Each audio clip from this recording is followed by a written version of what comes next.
नमस्कार।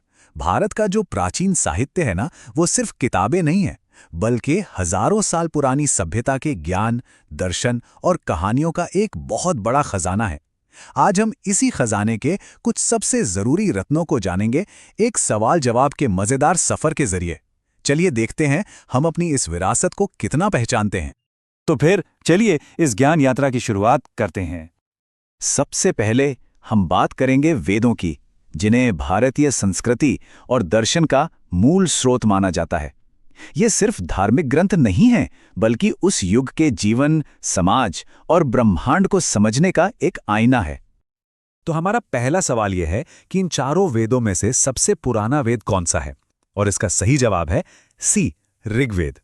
इसे दुनिया के सबसे पुराने लिखित ग्रंथों में से एक माना जाता है, जिसमें देवताओं की स्तुति में रचे गए हजारों मंत्र शामिल हैं।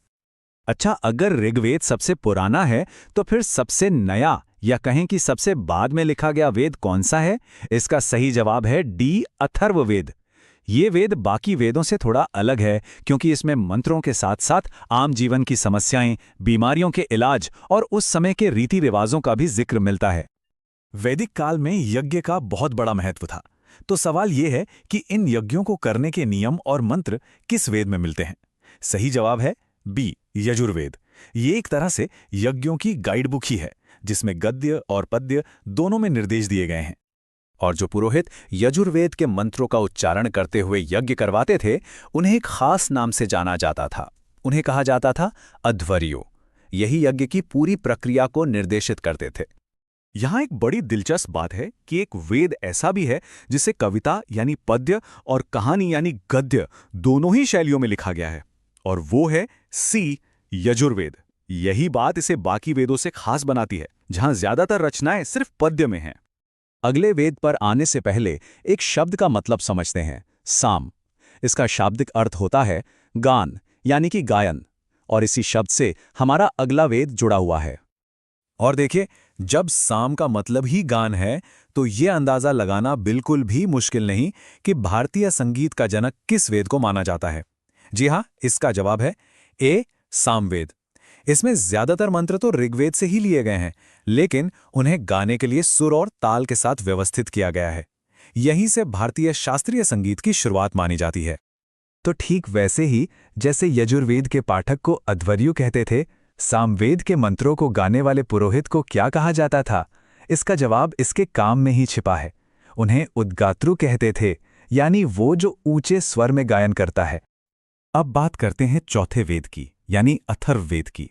ऐसा माना जाता है कि इसकी रचना का श्रेय अथर्वा ऋषि को जाता है, और उन्हीं के नाम पर इसका नाम पड़ा। जानते हैं, प्राचीन भारत में भी लोकतांत्रिक संस्थाएं थीं। सभा और समिति, राजा को सलाह देने वाली दो परिषदें थीं। एक वेद में इन्हें इतना महत्वपूर्ण बताया गया है कि उन्हें प्रजापति यानी सृष्टिकर्ता की दो बेटियां कहा गया है। ये महत्वपूर्ण उल्लेख अथर्ववेद में मिलता है। देखिए, वेद जो हैं वो बहुत गहरे और जटिल ग्रंथ हैं, तो समय के साथ उन्हें और बेहतर ढंग से समझने के लिए कुछ सहायक ग्रंथों की रचना हुई। अब हम इन्हीं पर नजर डालेंगे, यानी वेदांग, पुराण और उपनिषदों पर। वेदों के सही उच्चारण, उनके अर्थ और अनुष्ठानों को समझने के लिए वेदांग यानी वेदों के अंग बनाए गए। इनकी कुल संख्या कितनी है? सही जवाब है बी, 6। ये 6 वेदांग हैं। शिक्षा, जिससे सही उच्चारण पता चलता है। कल्प, जिसमें अनुष्ठान है। व्याकरण यानी भाषा के नियम। निरुक्त, जहां शब्दों की उत्पत्ति बताई गई है। छंद यानी मंत्रों का मीटर। और ज्योतिष, जिससे शुभ समय का ज्ञान होता है। ये सब मिलकर वेदों को समझने की कुंजी बनाते हैं।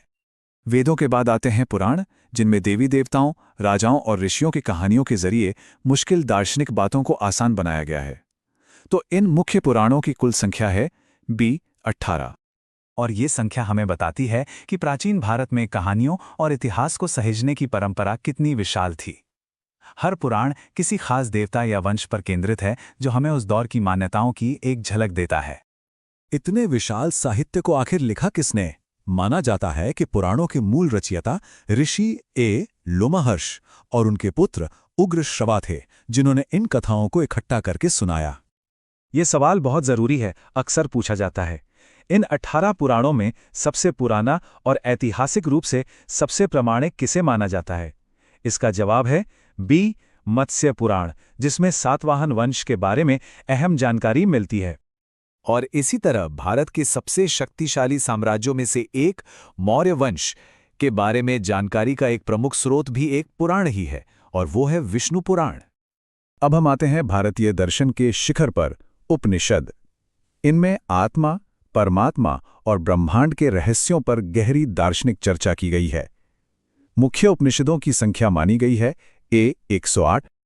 108 का जो अंक है ना, वो भारतीय परंपरा में बहुत पवित्र माना जाता है, और शायद यही वजह है कि प्रमुख उपनिषदों की संख्या भी यही मानी गई है, जो दार्शनिक चिंतन की विशालता और गहराई को दिखाती है। प्राचीन भारत में जीवन को 100 साल का मानकर उसे 4 अवस्थाओं या आश्रमों में बांटा गया था: ब्रह्मचर्य, गृहस्थ, वानप्रस्थ और संन्यास। इन चारों का एक साथ लेख सबसे पहले बी, जाबालोपनिषद में मिलता है। चलिए अब अपने आखिरी हिस्से पर चलते हैं। इसमें हम कुछ ऐसे ग्रंथों को देखेंगे जो धर्म दर्शन के अलावा सीधे सीधे इतिहास, समाज और भाषा से जुड़े हुए हैं। बौद्ध साहित्य में कुछ बड़ी ही दिलचस्प कहानियां हैं, जिनमें गौतम बुद्ध के पिछले जन्मों का वर्णन है, जब वो बोधिसत्व के रूप में अलग अलग योनियों में पैदा हुए थे। इन शिक्षा देने वाली कहानियों को कहते हैं जातक कथाएं। जैसे बौद्ध साहित्य में जातक कथाएं हैं, ठीक वैसे ही जैन धर्म के जो मूल साहित्य हैं, उन्हें सामूहिक रूप से क्या कहा जाता है? इसका सही जवाब है बी, आगम। अब एक ऐसा ग्रंथ जो आज भी राजनीति और कूटनीति के लिए पढ़ा जाता है, अर्थशास्त्र। इसके महान लेखक कौन थे? इसका जवाब तो हम सबको पता है, बेशक बी, चाणक्य, जिन्हें हम कौटिल्य और विष्णुगुप्त के नाम से भी जानते हैं।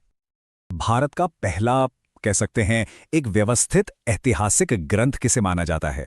वो है राजतरंगिणी, जिसमें कश्मीर का सिलसिलेवार इतिहास लिखा गया है, और इसके लेखक थे कल्हण।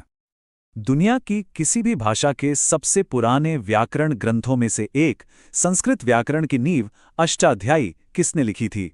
ये महान काम किया था बी, पाणिनि ने, जिनके नियम आज भी प्रासंगिक हैं। पाणिनि के सूत्रों को समझना इतना आसान नहीं था, इसलिए बाद में उन पर एक विस्तृत टीका लिखी गई, जिसे महाभाष्य कहते हैं। इसके रचयिता कौन थे? इसका जवाब है बी, पतंजलि। और हमारा आखिरी सवाल पिछले जवाब से ही जुड़ा हुआ है। महाभाष्य के लेखक पतंजलि मौर्यों के बाद आए शुंग वंश के राजा पुष्यमित्र शुंग के दरबार में थे, इसलिए शुंग वंश के इतिहास की जानकारी का एक बड़ा स्रोत महाभाष्य ही है। तो आज हमने क्या क्या देखा? हमने देखा कि कैसे वेदों से ज्ञान की एक धारा बही, जिसे वेदांगों ने समझने में मदद की और पुराणों उपनिषदों ने उसे आम लोगों तक पहुंचाया। साथ ही हमने जाना कि कैसे अर्थशास्त्र और राजतरंगिणी जैसे ग्रंथ हमें हमारे इतिहास और समाज की सीधी जानकारी देते हैं।